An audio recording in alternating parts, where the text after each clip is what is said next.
Baik, yang pertama otot wajah. Ada dua tugas utama, yaitu satu, mengunyah.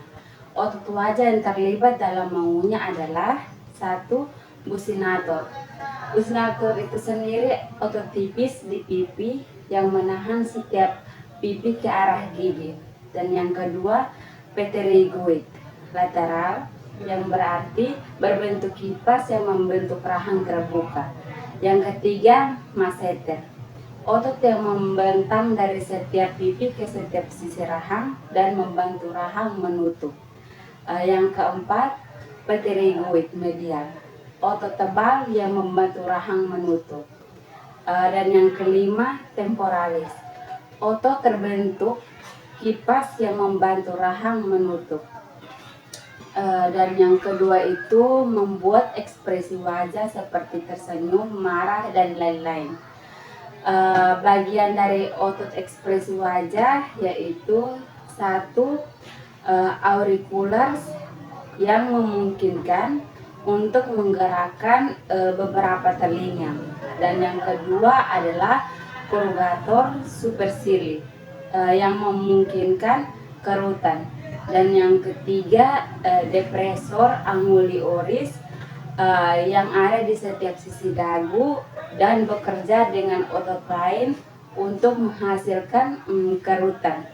Dan yang keempat, depressor labii inferioris, otot di dagu yang mengontrol gerakan bibir bawah.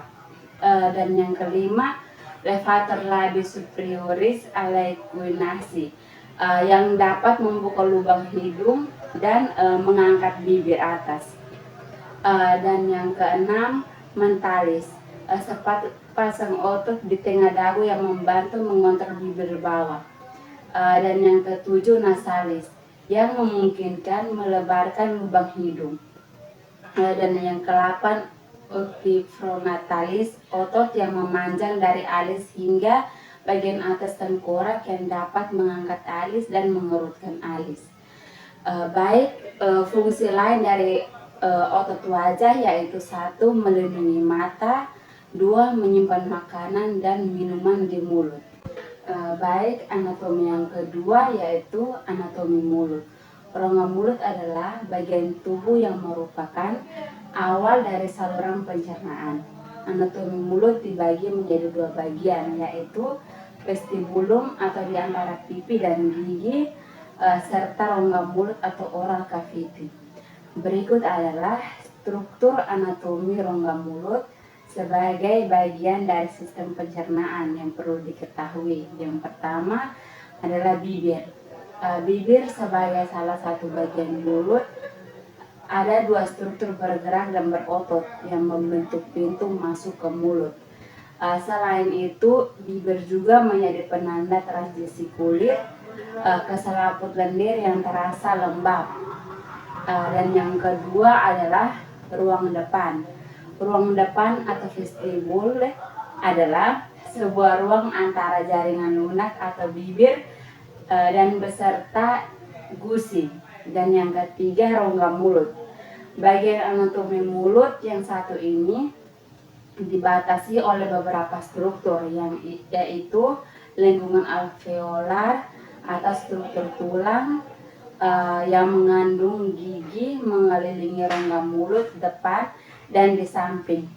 Melihat dari anatominya, dasar rongga mulut ini terdiri dari beberapa bagian seperti yang pertama, otot diafragma untuk memberikan dukungan struktural ke dasar mulut dan menarik laring ke depan saat menelan. Dan yang kedua, otot genihyoid yang berfungsi menarik laring ke depan saat menelan. Dan yang ketiga, lidah, terhubung ke dasar rongga mulut oleh frenulum linguae.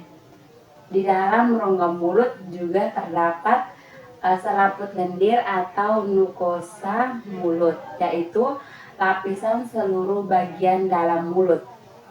Dan yang keempat, gigi dan gusi. Di masa perkembangan mempunyai gigi susu yang akan tanggal dan berubah menjadi gigi dewasa. Di bagian atas gigi terdapat gusi. Ini adalah jaringan berserat dan padat yang melapisi lingkungan alveolar dan berfungsi sebagai tempat penahan gigi.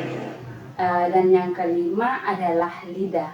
Lidah serat otot yang menjulur dan bertambah kuat ke dasar mulut ini dibagi menjadi bagian ujung, bila depan, tengah, juga belakang.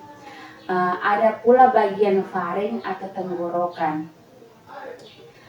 Lidah berfungsi untuk mengecap reseptor sensorik, rasa, memposisikan makanan, dan juga membantu menelan.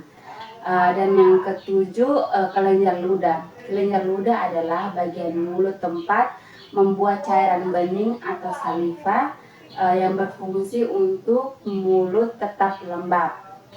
Selain itu, kelenjar ini juga mengandung enzim untuk mencegah makanan. Lokasinya berada di sekitar mulut, termasuk di bagian pipi dalam. Sekian. Baik, anatomi yang ketiga adalah anatomi pipi. Pipi itu sendiri yaitu daerah berdaging pada wajah, di bawah mata, dan di antara hidung dan telinga kiri atau kanan. Pipi membentuk dinding lateral pada mulut manusia dan menyentuh tulang pipi di bawah mata. Pada hewan, tanda pada daerah pipi, terutama dapat di bawah mata, dapat berfungsi sebagai pembeda penting antara berbagai spesies. Sekian video singkat pembelajaran saya. Terima kasih.